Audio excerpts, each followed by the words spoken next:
আপনারা শুনছেন বইটই নিবেদিত অডিও বুক ভিখারি জিন। লিখেছেন রিয়াজ রাজ। কথাটা বলে ইমাম সাহেব হেঁটে বাড়ির গেটের সামনে চলে যায়। ইমাম সাহেবের শেষের কথাটায় সবাই কিছুটা সন্দেহ করে ফেললেন। সাথে সাথে রিয়াজ সহ কয়েকজন দৌড়ে আসে গেটে এবং গেটের বাইরে দাঁড়িয়ে দেখে ইমাম সাহেবের কোনো অস্তিত্ব নেই। অথচ গেটের বাহিরে যে রাস্তা তা পেরিয়ে চোখের অগোচর হতে ইমাম সাহেবের 3 মিনিট সময় লাগার কথা। এর অর্থ উনি ইমাম সাহেব ছিলেন না। শিওর হবার জন্য বাড়ির লোক মসজিদ কমিটির সভাপতিকে কল দেন। সভাপতি এইসব শুনে বললেন, কি বলেন, ইমাম সাহেব তো এখনো গ্রামের বাড়ি। গ্রামের বাড়িতে ইমাম সাহেব? তবে মাত্র যিনি এসে পুরো ঘটনা শোনালেন তিনি কে? নতুন ভয়, নতুন প্রশ্ন, নতুন বিলাসিতা সবার মাঝে ছড়িয়ে গেল নিমেষে। রিয়াজের বাবা খোঁজাখুঁজি করে রফিক সাহেবের, কবিরাজের সাথে যিনি থাকেন, নাম্বার জোগাড় করলেন। এরপর উনাকেও কল দিয়ে রিয়াজের বাবা জানতে পারেন কবিরাজ হসপিটালে ভর্তি এবং সত্যি সত্যি উনি 300 বছরের বৃদ্ধ হয়ে গেছেন। রিয়াজের বাবা শেষমেশ হতাশ হয়ে বসে পড়েন। ওনার সবকিছু বৃথা। রিয়াজ এবং তাজকিয়াও চিন্তায় বিভোর হয়ে যায়। রিয়াজের পুরো পরিবার ভেঙে পড়েছে। একমাত্র আল্লাহ ছাড়া এখন হয়তো তাদের রক্ষা করার কেউ নেই। সবার নীরবতা ভেঙে বাড়ির একটা ছেলে বলে, ইমাম সাহেবের রূপ নিয়ে আসা ইমাম শেষে কি বলেছে সবাই শুনলেন তো? উনি একটা ভরসা দিয়ে গেছে, হয়তো উনি সব ঠিক করে দিবেন। ছেলেটার কথা শুনে বাড়ির মানুষরাও কিছুটা হালকা হয়। রিয়াজ অবশেষে সবাইকে বললেন, যা হবার হবে, সবাই সবার বাসায় যান। আমাদের গরু মরেছে, আমাদের ক্ষতি হয়েছে, আরও হবে। আমি চাই না আমাদের জন্য অন্য কারো ক্ষতি হোক। সবাই চলে যান। আল্লাহ যা করেন ভালোর জন্য করেন। আমরা এটিকে আমাদের ভাগ্য হিসেবে ধরে নিচ্ছি। কেউ কোনো ডিপ্রেশন নেবেন না। দয়া করে যে যার ঘরে ফিরে যান। রিয়াজের কথা শুনে কিছু মহিলা মুখ পাকিয়ে চলে যায় ঘরে। আবার কিছু মানুষ আফসোস করতে করতে ফিরে গেলেন। রিয়াজের মা এবং তাজকিয়া চুলায় আগুন জ্বালানোর কাজে ব্যস্ত হয়। রিয়াজের বাবা গোয়ালঘর পরিষ্কার করতে ব্যস্ত। রিয়াজ কোনো কিছুর তোয়াক্কা না করে মুদি দোকানের চাবি নিয়ে চলে যায় দোকান খুলতে। কিন্তু এখানেও এক একটা ভিন্ন ঘটনা ঘটতে শুরু করে। তাজকিয়া চুলায় আগুন ধরাতে গেলে বারবার আগুন নিভে যায়। অনেক চেষ্টা করেও তাজকিয়া চুলায় আগুন ধরাতে পারে না। বারবার মনে হয় কেউ গ্যাস লাইটে ফু দিয়ে আগুন নিভিয়ে দিচ্ছে। ব্যাপারটা তাজকিয়া বুঝতে পেরে দোয়া পড়া শুরু করে এবং দোয়া পড়ে আগুন জ্বালাতেই আগুন ধরে যায়। সাথে সাথে তাজকিয়া চুলায় আগুন দিয়ে দেয়। এদিকে রিয়াজের বাবা গোয়ালঘর পরিষ্কার করার সময় বারবার খেয়াল করেন ঘর পরিষ্কার হচ্ছেই না।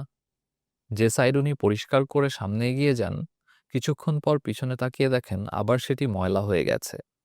যেন কেউ পরিষ্কার করার স্থানে গোবর এবং পাতাগুলো এনে আবার ঢেলে দিচ্ছে। ব্যাপারটা বুঝতে পেরে রিয়াজের বাবাও সূরা ইয়াসিন পাঠ করতে শুরু করেন। মনে মনে দোয়া পড়ে কাজে মন দিলে কিছুক্ষণের মধ্যেই গোয়ালঘর পরিষ্কার হয়। এরপর উনি বাকি 2টা গরুকে নিয়ে চলে যান মাঠে ঘাস খাওয়ানোর জন্য। এদিকে রিয়াজ নিজেদের দোকান খোলার পর দোকান পরিষ্কার করে নেয়। মালপত্র সব গুছিয়ে রিয়াজ চেয়ারে বসে কিছু মুদিমাল বিক্রিও করেছে।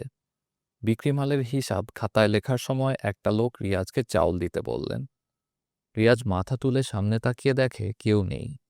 মনের ভুল ভেবে রিয়াজ আবার খাতায় হিসাব লিখতে বসে। তখনই কেউ গম্ভীর এবং নরম স্বরে বলল, বাবা কিছু টাকা দিবি?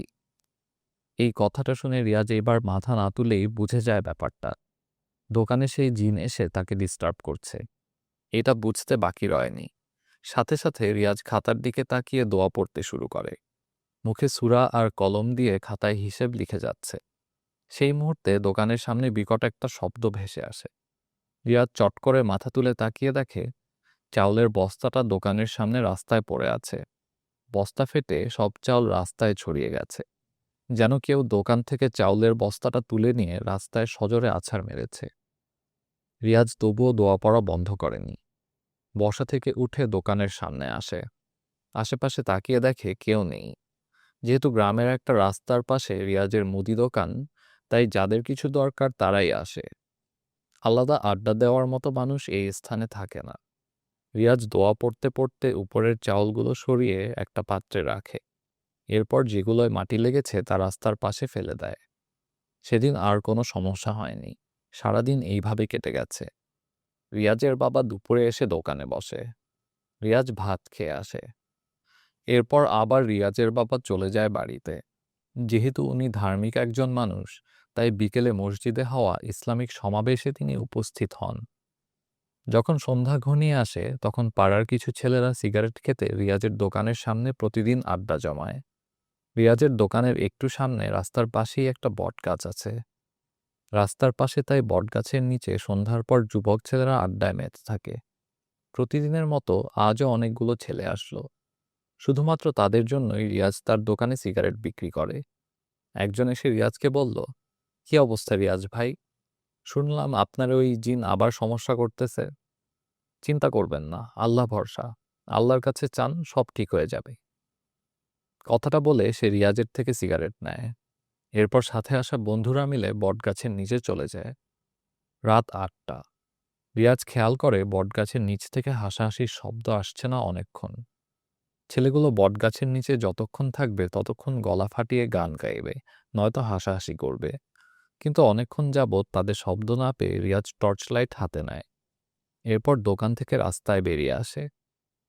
রাস্তায় এসে যখন বটগাছের গোড়ায় রিয়াজ লাইটের আলো ছুঁড়ে, দেখে কেউ নেই, শুনশান পুরো। কখন সবাই চলে গেছে টেরও পায়নি রিয়াজ। ওদের মধ্যে একজন রিয়াজদের বাড়ির পাশে থাকে। ওর সাথে চলে যাবে ভেবে রেখেছিল। প্রতিদিন ওর সাথেই রিয়াজ বাড়ি যায়। অথচ এখন রিয়াজ একা। গ্রাম অঞ্চলে রাত ৮টা বেজেছে অর্থ অনেক রাত। তাছাড়া রিয়াজ যে পথ পেয়ে বাড়িতে যাবে সেই পথটা বিলের মাঝখান দিয়ে গেছে। রাস্তা পেরিয়ে গেলে একটা পুরনো বাড়ি সামনে পড়ে। সেই বাড়ি পেরিয়ে গেলে সামনে একটা পুকুরের কিনারা বেয়ে রাস্তা গেছে। ওই রাস্তা পার হয়ে মসজিদ, মসজিদের পাশেই রিয়াজদের বাড়ি। অর্থাৎ পুরো পথটাই ভয়ানক। রিয়াজ এই পথে একা গেলে যে কোনো সময় যা কিছু হবে জানে। লুঙ্গির গোছা থেকে মোবাইল ফোন বের করে রিয়াজ বাসায় কল দেয়, যাতে রিয়াজের বাবা সাথে কাউকে নিয়ে এসে রিয়াজকে নিয়ে যায়। কিন্তু দুর্ভাগ্যবশত ফোনের ব্যালেন্স নেই। রিচার্জের দোকান বটগাছ পেরিয়ে আরও 10 মিনিট হাঁটলে পাওয়া যাবে। কিন্তু রিয়াজ জানে ওই দোকান সন্ধ্যা হলেই বন্ধ করে দেয়। এখন তো রাত ৮টার বেশি সময়।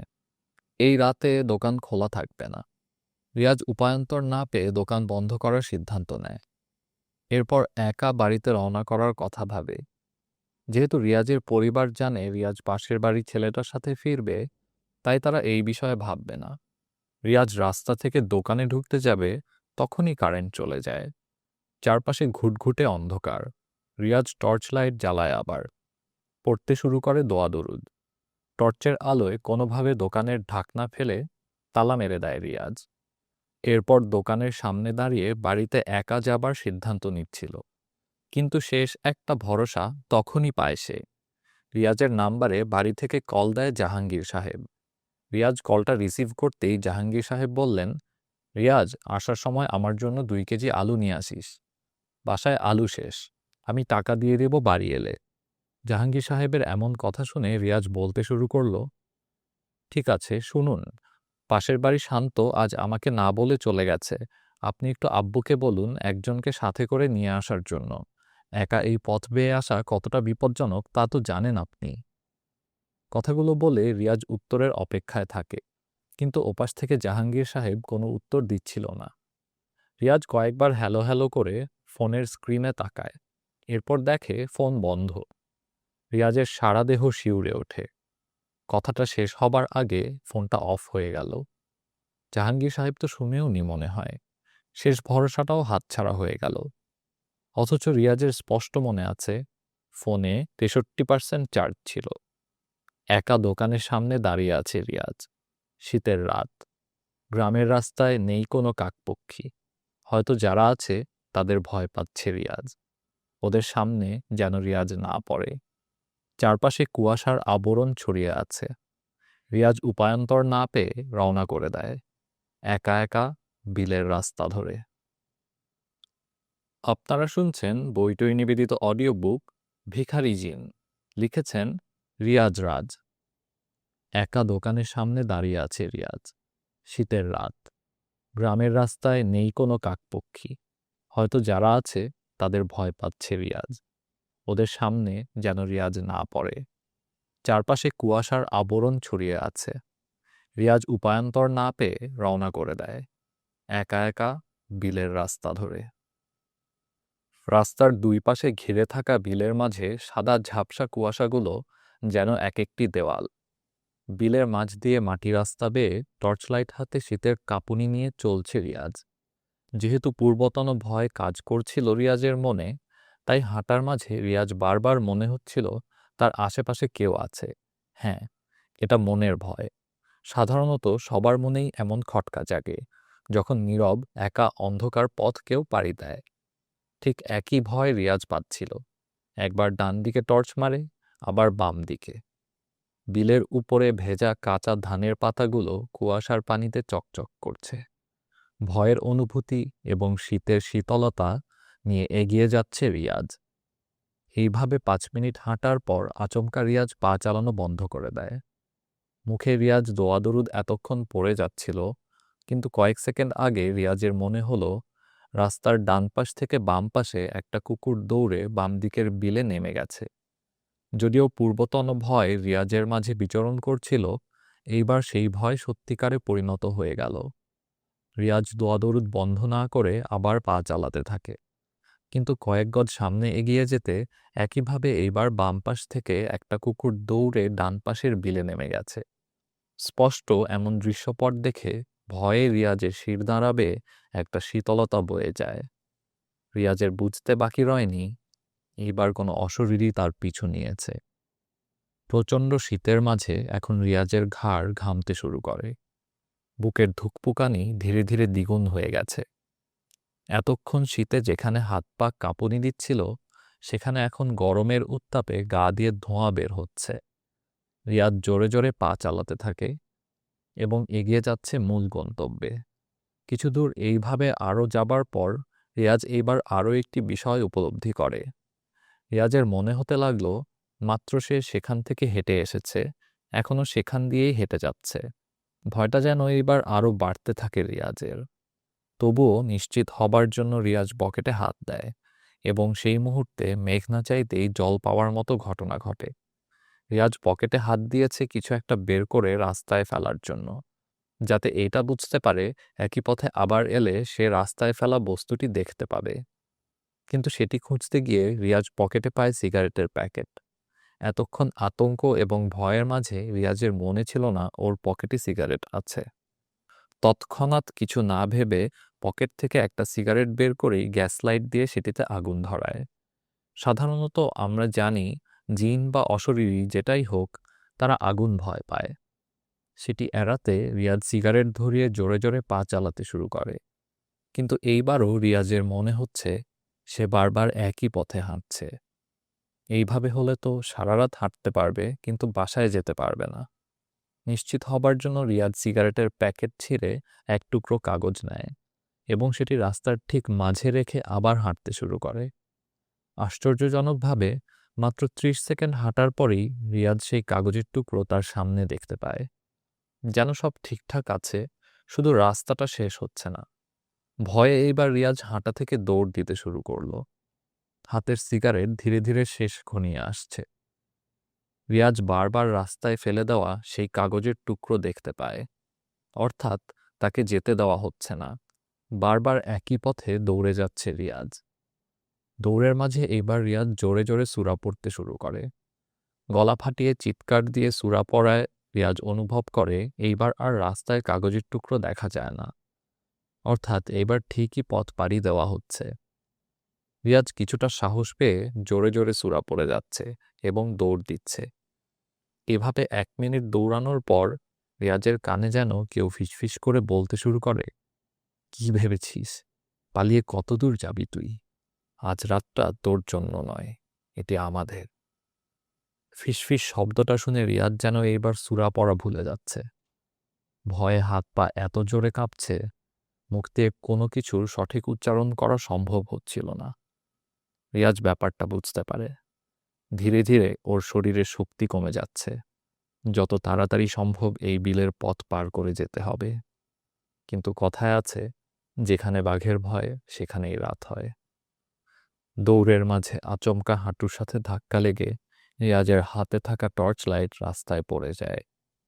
লাইট শক্ত, তাই হাঁটুতে আঘাত খেয়ে রিয়াজ নিজেও রাস্তায় উপচে পড়ে। কয়েকটা ডিগবাজি খেয়ে রিয়াজ দ্রুত রাস্তায় বসে যায়।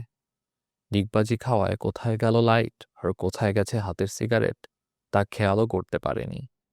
ভয়ে আবারও দ্রুত পকেট থেকে একটা সিগারেট নিয়ে রিয়াজ আগুন জ্বালায়। আজকের আকাশে চাঁদটাও নেই। অন্ধকার এই বিলের মাঝে শুধু সাদামাটির রাস্তাটা ঝাপসা দেখা যাচ্ছিল।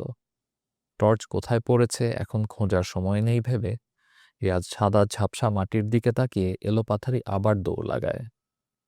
রাতটা সবার জন্য নয়, এই রাতটা তাদের। এই রাতে যারা তাদের হাতে পড়ে তারা জানে কতটা ভয়ঙ্কর রূপ নেয় রাতটি। রিয়াজের দৌড়ের গতি প্রগাঢ়। অনেকক্ষণ যাবৎ দৌড়াচ্ছে, তাই তলপেটের ডান সাইডটা ব্যথায় টনটন করে ওঠে। কিন্তু তবুও দাঁড়ানোর কোনো উপায় নেই। পালাতে হবে এখন, কোনোভাবে ঘর অবধি যেতে হবে। রাস্তা তো দেখা যাচ্ছে না, বিলের পথটা সোজা, তাই আন্দাজের উপর ঝাপসা মাটি অনুসরণ করে রিয়াজ দৌড়াচ্ছে তো দৌড়াচ্ছেই। এখনও দৌড়াচ্ছে, দৌড় দিতেই থাকল। হুট করে কিছুর সাথে পা লেগে আবারও রিয়াজ কয়েকটা ডিগবাজি খেয়ে রাস্তায় ছিটকে পড়ে।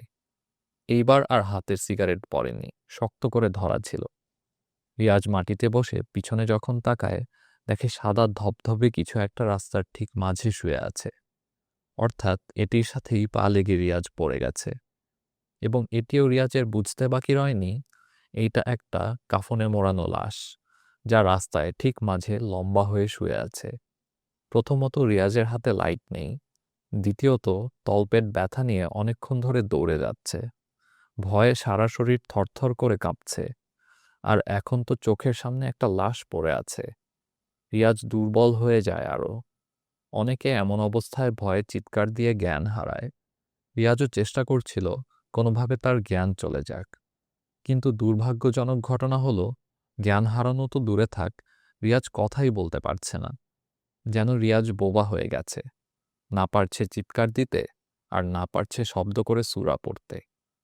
তবুও মনে সাহস সঞ্চার করে রিয়াজ আবার দৌড় শুরু করে। দৌড়াতে দৌড়াতে রিয়াজ দূর থেকে দেখতে পায় বিলের শেষ মাথার দিকে সে এসে গেছে। আর 3 মিনিটের মতো দৌড়ালে সে পুরাতন বাড়িটির কাছে যেতে পারবে। সেখানে আশেপাশে অনেক ঘর আছে, অন্তত কাউকে ডেকে সাহায্য চাইতে পারবে রিয়াজ। পুরাতন বাড়ির সামনে যে লাইট জ্বলে সেটি বিলের রাস্তা থেকে স্পষ্ট দেখা যাচ্ছে। রিয়াজ সেই লাইট অনুসরণ করে দৌড়ের গতি আরও বাড়িয়ে দেয়। শ্বাস নিতে কষ্ট হচ্ছে তার। এতক্ষণ দৌড় দেওয়ার পর একটা স্বাভাবিক মানুষ কখনো নিজেকে স্থির করতে পারবে না, রিয়াজও পারছে না। তবুও প্রাণ বাঁচানোর জন্য প্রগাঢ় শক্তিতে দৌড়ে যাচ্ছে রিয়াজ। আর যেন অল্প একটু, এই অল্প পথ পার করতে পারলেই রিয়াজ ঘনবসতির কাছে উপস্থিত হবে। এই অল্প একটু পথ মাত্র। রিয়াজ দৌড়ে যাচ্ছে অন্ধকার ঝাপসা বিলের মাঝের রাস্তাটা দিয়ে। কিন্তু শেষ রক্ষা তখনও হয়নি। রিয়াজ দৌড় দেওয়ার মাঝে এইবার দেখে তার ঠিক সামনে 6-7 জন লোক রাস্তার ঠিক মাঝখানে দাঁড়িয়ে আছে। তাদের উচ্চতা কম হলেও 15 ফুটের বেশি। অর্থাৎ 2টা মানুষের সমান লম্বা তারা। সবার গায়ে সাদা পাঞ্জাবি এবং সবার মাথায় সাদা টুপিও আছে। রিয়াজের এতক্ষণে বুঝতে বাকি রয়নি এরা মানুষ নয়। সামনে তার পথ আটকিয়ে সবাই দাঁড়িয়ে আছে। দৌড় বন্ধ করে দেয় রিয়াজ, সেখানেই দাঁড়িয়ে যায়। জিনগুলো রিয়াজের থেকে মাত্র 20-25 হাত দূরে দাঁড়িয়ে আছে। শ্বাস নিতে পারে না রিয়াজ। মনে মনে রিয়াজ বলতে শুরু করে, আজ আমার শেষ দিন। এই অশরীরীরা আমাকে না মারলেও শ্বাসরোধ হয়ে আমি এমনিতেই মরে যাব। আপনারা শুনছেন বইটই নিবেদিত অডিও বুক ভিখারি জিন, লিখেছেন রিয়াজ রাজ। কিন্তু শেষ রক্ষা তখনও হয়নি।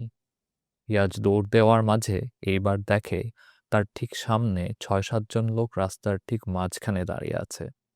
তাদের উচ্চতা কম হলেও 15 ফুটের বেশি।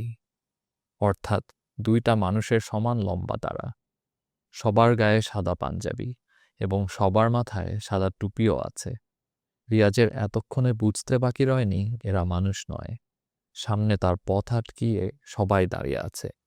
দৌড় বন্ধ করে দেয় রিয়াজ, সেখানেই দাঁড়িয়ে যায়।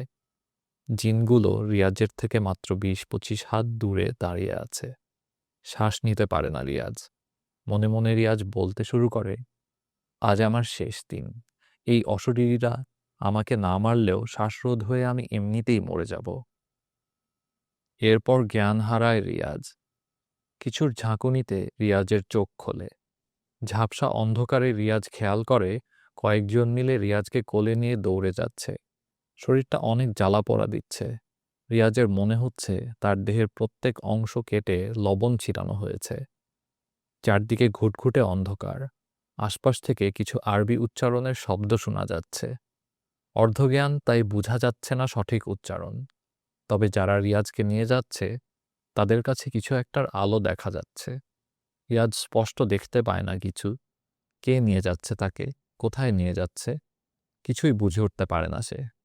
এইসব ভাবনার মাঝে আবার জ্ঞান হারায় রিয়াজ। সকালে সূর্য উঁকি দেয়। সূর্যের একটা আলোর অংশ রিয়াজের চোখে লাগার সাথে সাথে রিয়াজ চোখ খোলে। এরপর স্পষ্ট দেখে সে নিজের রুমে শুয়ে আছে। জানালা দিয়ে সূর্যের আলো এসেছে। রিয়াজ হতবাক হয়ে চারিদিকে তাকায়।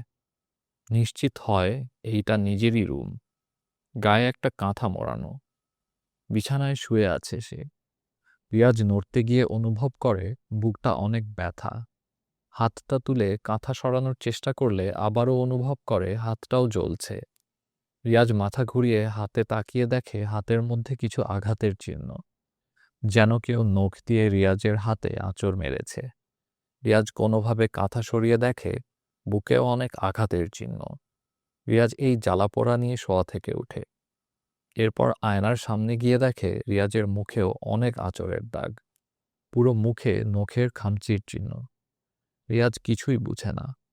তখনই রিয়াজের রুমে রিয়াজের মা প্রবেশ করে বলল, কিরে, তুই জেগে গেছিস? উঠে এলি কেন? অসুস্থ শরীর তোর, শুয়ে পড়। রিয়াজের মায়ের কথায় রিয়াজ প্রশ্ন করল, গতকাল তো আমি ওদের সামনে ছিলাম, কি হয়েছিল পরে? আমি ঘরে এলাম কিভাবে? প্রশ্নটি শেষ করতে না করতে রিয়াজের রুমে রিয়াজের বাবা এবং রিয়াজের স্ত্রী প্রবেশ করে। তাজকিয়া এসে রিয়াজকে ধরে বিছানায় বসিয়ে দেয়। রিয়াজের বাবাও এসে রিয়াজের সাথে বসে। এরপর তাজকিয়া রিয়াজকে প্রশ্ন করল, গতকাল কি হয়েছিল আপনার সাথে? তাজকিয়ার প্রশ্ন শুনে রিয়াজ গতকাল রাতের সবকিছু খুলে বলে। দোকান বন্ধ করা থেকে শুরু করে জ্ঞান হারানো পর্যন্ত। রিয়াজের কথা শেষে রিয়াজ তার বাবাকে প্রশ্ন করল, কিন্তু আমি ঘরে এলাম কিভাবে? রিয়াজের প্রশ্নে বাবা বলতে লাগলেন, গতকাল রাতে জাহাঙ্গীর সাহেব আমাদের ঘরে আসেন। উনি এসে বললেন, রিয়াজকে আলু আনতে বলেছিলাম। এরপর রিয়াজ কিছু একটা বলতে চেয়েছে, ততক্ষণে ফোন কাটা যায়। আমি আবার ব্যাক করি, কিন্তু কল যায়নি। ওর বিপদ টিপদ হলো কি না দেখে আসুন।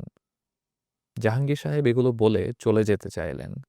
তখন আমি আর তোর চাচারা মিলে সবাই বের হই লাইট নিয়ে। মসজিদের কিছু মুসল্লিসহ মোট ১২ জন হয়েছিলাম। সবাই মিলে তোকে খোঁজার জন্য রওনা করি দোকানের দিকে। মসজিদের রাস্তা পেরিয়ে যখন আমরা পুরাতন বাড়ির সামনে যাই, তখন দেখি বিলের মাঝে সাদা কিছু দেখা যাচ্ছিল। আমাদের সাথে ছুটে যাওয়া লোকজন যখন সাদা ওই অবয়বের গায়ে লাইটের আলো মারে, তখনই চোখের পলকে আমরা সাদা অবয়বগুলোকে হারিয়ে ফেলি। মনে হলো বাতাসে মিলিয়ে গেছে তারা। লাইট বন্ধ করতেই দেখি এখন আর সাদা কিছু বিলের মাঝে দেখা যায় না। এরপর আবার সবাই লাইট জ্বালিয়ে ছুটে যায় সেদিকে। পুরাতন বাড়ি থেকে বিলের রাস্তা বেয়ে একটু সামনে সাদা অবয়বগুলো রাস্তা থেকে প্রায় ৫০ হাত দূরে দেখা গিয়েছিল। আমরা সবাই লাইট নিয়ে রাস্তা থেকে বিলের মধ্যে নেমে যাই এবং ঠিক যে স্থানে আমরা সাদা অবয়বদের দেখেছি সেই স্থানে দেখলাম তুই শুয়ে আছিস। তোর শরীরটা রক্তাক্ত হয়ে আছে। আমাদের বুঝতে বাকি রয়নি, আমরা না গেলে হয়তো ওরা আজ তোকে মেরেই ফেলত। আমরা তখনই তোকে ধরাধরি করে কোলে তুলি। এরপর বিল থেকে তোকে উঠিয়ে এনেছি রাস্তায়। তখন চারদিকে কিছু গরম বাতাস বইতে থাকে। আমরা বুঝে যাই তারা আশেপাশে আছে। এই জন্য সবাই দোয়া দরুদ পড়তে শুরু করে। আর কোনো বাধা ছাড়া তোকে ঘরে নিয়ে আসি। এরপর তোর বুকের ক্ষতগুলায় ওষুধ লাগিয়ে তোকে বিছানায় শুইয়ে দিয়েছি। তোর নিঃশ্বাস অনেক দ্রুত চলছিল, কিন্তু জ্ঞান ছিল না। সবশেষে এখন তোর জ্ঞান ফিরেছে। রিয়াজের বাবা কথাগুলো বলে চুপ হয়। রিয়াজ সহ সবাই চিন্তিত চেহারা নিয়ে নিচের দিকে তাকিয়ে আছে। রিয়াজের বাবা কিছুক্ষণ পর আবার বলে, এদিকে কোনো কবিরাজ তোকে সাহায্য করার জন্য আসে না। হামজা সাহেব যাও তোকে বাঁচাতে চেয়েছে, এখন উনি নিজেই মৃত্যুর সাথে পাঞ্জা লড়ছে। কি করব কিছুই বুঝছি না। রিয়াজ কিছুক্ষণ চুপ থেকে কথাগুলো শোনে। উপায়ন্তরই বা কোথায়? তখন তাজকিয়া বলে, আমি নাস্তা নিয়ে আসছি, কিছু খেয়ে নিন।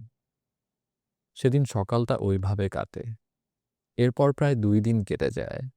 এই 2 দিনে রিয়াজের সাথে বা রিয়াজের পরিবারের কারোর সাথে কিছু ঘটেনি। কিন্তু 2 দিন পর ঘটে রিয়াজের বাবার সাথে। রিয়াজের বাবা একটু সাহসী।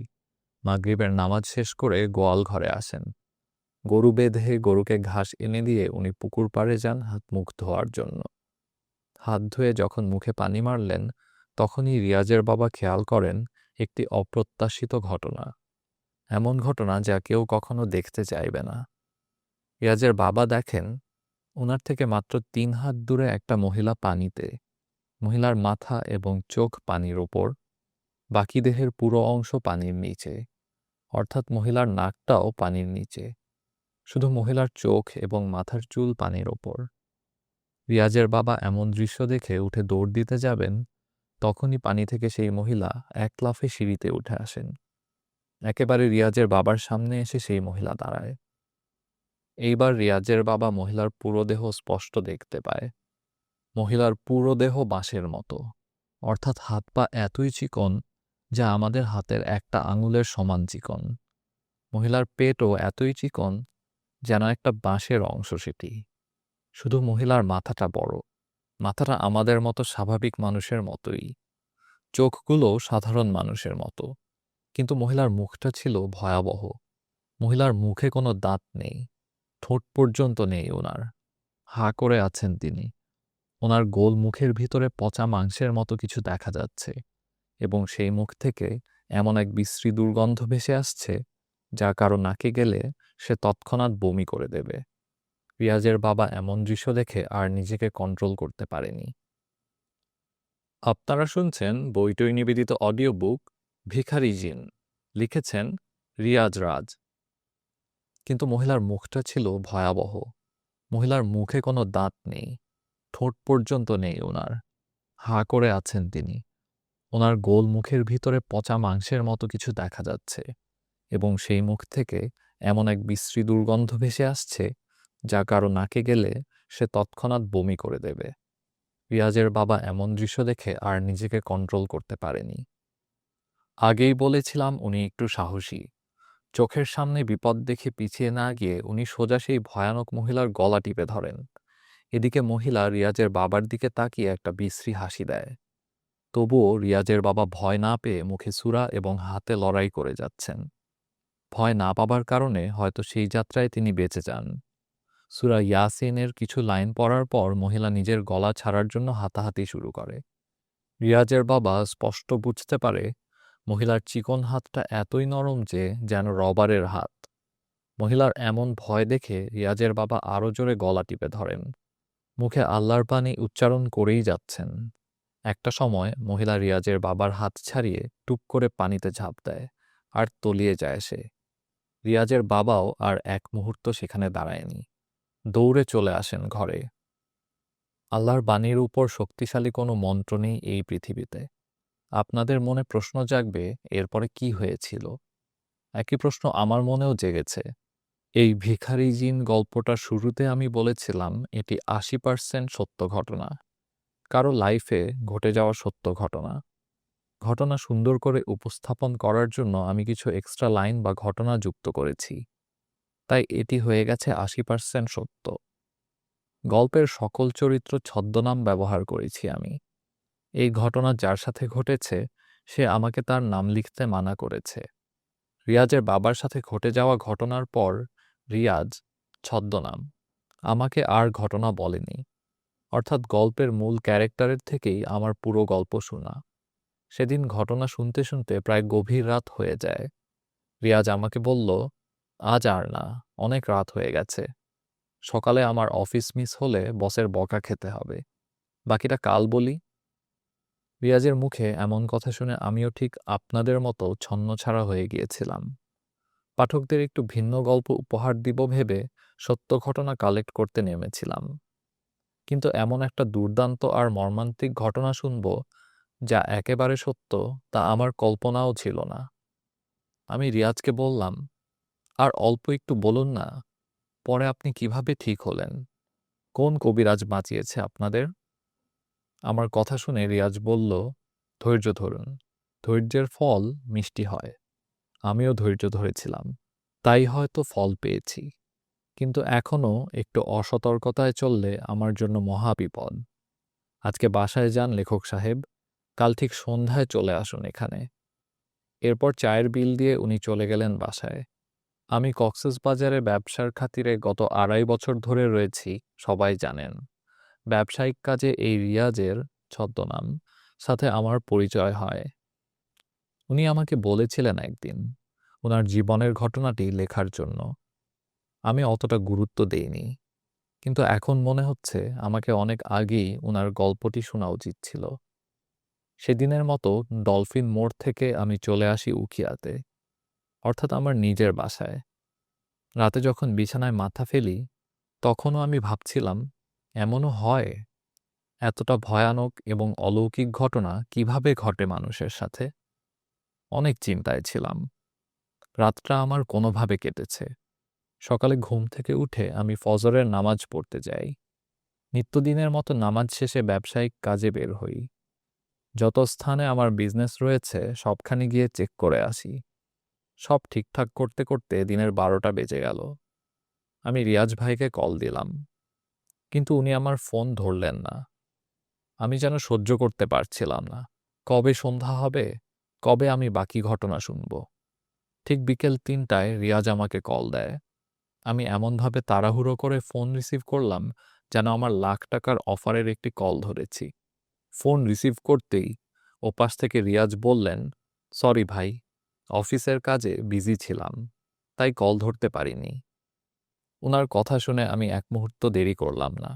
সাথে সাথে প্রশ্ন ছুড়ে দিলাম, আপনি তাড়াতাড়ি ফ্রি হয়ে ডলফিন মোড়ে আসুন। বাকি ঘটনা না শোনা অবধি আমি শান্তি পাচ্ছি না। উনি আমার কথা শুনে কিছুটা হাসলেন। এরপর আমাকে বললেন, সরি রিয়াজ ভাই, আজ দ্রুত আসতে পারবো না। অফিস শেষ করতে করতে রাত 8টা বাজবে। আমি আপনাকে 4 ঘন্টা সময় দিতে পারবো। 12টা অবধি থাকবো আপনার সাথে। রাত 8টায় আপনি হিমছড়ির ফুচকার দোকানে আসুন। সমুদ্রের পাশে যে বসার সিট আছে ওখানে বসে বাকিটা বলবো। নিরিবিলি স্থানে ঘটনা বলতে এবং শুনতে ভালো লাগবে। রিয়াজ ভাইয়ের কথা শুনে আমি কি জবাব দিব ভাষা খুঁজে পাচ্ছিলাম না। সময় কেন কাটে না? তবুও কিছু করার নাই, তাই রাজি হলাম। দেখতে দেখতে সন্ধ্যা নেমে আসে। আমি তাড়াহুড়ো করে সেদিন সবাইকে ছুটি দিয়ে ফেলি। টাকার হিসেব মিলিয়ে ফ্রি হতে হতে 7টা বেজে যায়। দ্রুত আমি ছুটে আসি হিমছড়ি ফুচকা মাঠে। এটি হিমছড়ির উত্তর পাশে সমুদ্র ঘেঁষে একটি নিরিবিলি স্থান। রিয়াজ ভাই আসবে 8টায়। আমি 7টায় গিয়ে অপেক্ষা করতে শুরু করি, প্রায় 1 ঘন্টা আগে। বুঝুন কতটা ছন্নছাড়া হচ্ছিলাম আমি। অপেক্ষা করতে করতে প্রায় 8টা বেজে 15 মিনিট পার হয়ে যায়। আমি ফোন বের করে রিয়াজ ভাইকে কল দিতে যাব, তখনই তিনি পেছন থেকে ডাক দিয়ে বললেন, ভাই আপনি আছেন? আমি ওনার ডাক শুনে দ্রুত দাঁড়িয়ে যাই। তাড়াহুড়ো করে ওনাকে টেনে এনে সিটে বসাই। এরপর পাশে থাকা একটা দোকানে গিয়ে 2টা খাঁটি গরুর দুধের মালাই চা অর্ডার করি। সাথে 1 প্যাকেট সিগারেট নিয়ে আসি। চা আর সিগারেট ছাড়া ঘটনা যেন জমতে চায় না। রিয়াজ ভাইয়ের হাতে একটা চায়ের কাপ দিয়ে সিগারেট ধরিয়ে দিলাম। আমিও একটা সিগারেট ধরিয়ে চা খেতে শুরু করি। রিয়াজ ভাই আমাকে বললেন, তো কি অবস্থা লেখক সাহেব?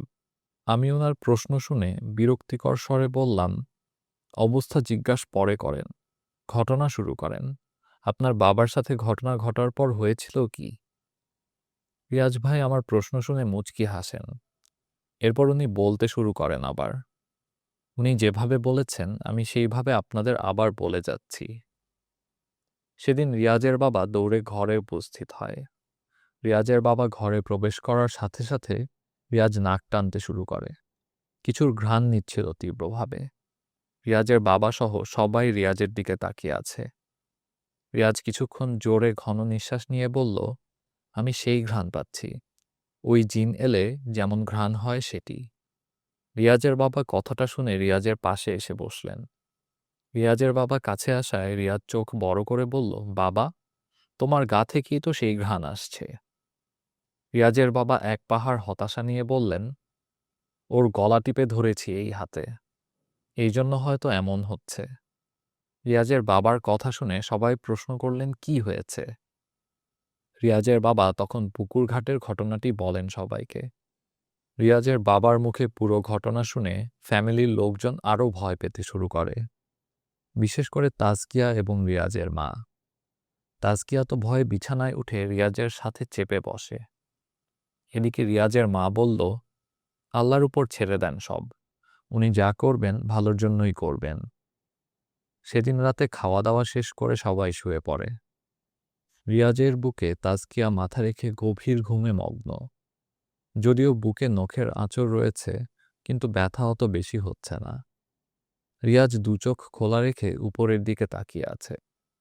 তখনই রিয়াজদের বাসার বাহির থেকে ইমাম সাহেব ডাক দেন, বাসায় আছেন কেউ? রিয়াজ ভাই, কই আপনি? ইমাম সাহেব মসজিদে প্রতি সপ্তাহে ওয়াজ করেন। সেই অনুযায়ী ওনার কণ্ঠ চিনতে ভুল করেনি রিয়াজ। তাজকিয়াকে বুক থেকে বালিশে শুইয়ে দিয়ে রিয়াজ বিছানা ছেড়ে ওঠে। এদিকে রিয়াজের বাবাও ইমাম সাহেবের ডাক শুনে উঠে আসে। রিয়াজের ঘরের লাইট জ্বালিয়ে দরজা খুলে দেয়। রিয়াজের বাবাও তখন রিয়াজের পিছে এসে দাঁড়ায়। ইমাম সাহেব রিয়াজকে সালাম দিয়ে বললেন, রিয়াজ ভাই, এখানে 4টা তাবিজ আছে, একটা আপনার ঘরের মাটিতে পুঁতে দিবেন, আর একটা দরজার উপর ঝুলিয়ে দিন। বাকি 2টার মধ্যে একটা আপনার কোমরে বাঁধবেন এবং অবশিষ্ট যেটা আছে ওটা আপনার বাবার কোমরে বেঁধে দিবেন। আমি ওই দিন বলেছিলাম আমি আছি, আপনারা রেহাই পাবেন। তাছাড়া আমি চলে গেলে আপনারা আমাকে খুঁজতে পিছু নিবেন না, এবং একটা কথা মাথায় রাখবেন, ভুলেও কোমর থেকে তাবিজটা খুলবেন না। গোসল থেকে শুরু করে সব স্থানে এই তাবিজ কোমরে রাখবেন। যদি খোলেন তবে আপনার বিপদ হবার লক্ষণ বেড়ে যাবে। কথাটি বলে ইমাম সাহেব আবার সালাম দেন। এরপর পিছু হেঁটে উনি চলে যেতে লাগলেন। রিয়াজ এবং রিয়াজের বাবা স্পষ্ট দেখেন ইমাম সাহেব অন্ধকারে যেন মিলিয়ে গেল। কারো বুঝতে বাকি রয়নি যে উনি ইমাম সাহেব নয়, উনি সেই জিন যিনি কদিন আগেও এসেছিল। কিন্তু ইনি কে? সত্যি রিয়াজদের ভালো চাচ্ছে, নাকি কোনো ধোঁকা? অশরীরীকে বিশ্বাস করতে নেই, খারাপগুলো প্রতি পদে মানুষকে ধোঁকা দেয়। এ নিয়ে চিন্তায় পড়ে যান সবাই। এদিকে রিয়াজের মনেও একটা সন্দেহ জেগে যায়, রিয়াজের বাবাকে কেন তাবিজ বাঁধতে বলা হয়েছে? সন্ধ্যায় উনি আসার পর রিয়াজ ঘ্রাণও পেয়েছে। রিয়াজের বারবার মনে হতে লাগলো ওর বাবার মাঝেও কোনো বিশেষ কারণ আছে। বাংলা ভাষার সবচেয়ে বড় ইবুক অ্যাপ বইটইয়ের সব এক্সক্লুসিভ অডিও বুক শুনতে সাবস্ক্রাইব করুন আমাদের ইউটিউব চ্যানেলে। বইটি শুনে ভালো লাগলে আপনার বন্ধুদের সাথে শেয়ার করতে ভুলবেন না জানুন। বইটই, কণ্ঠে জীবন্ত বই।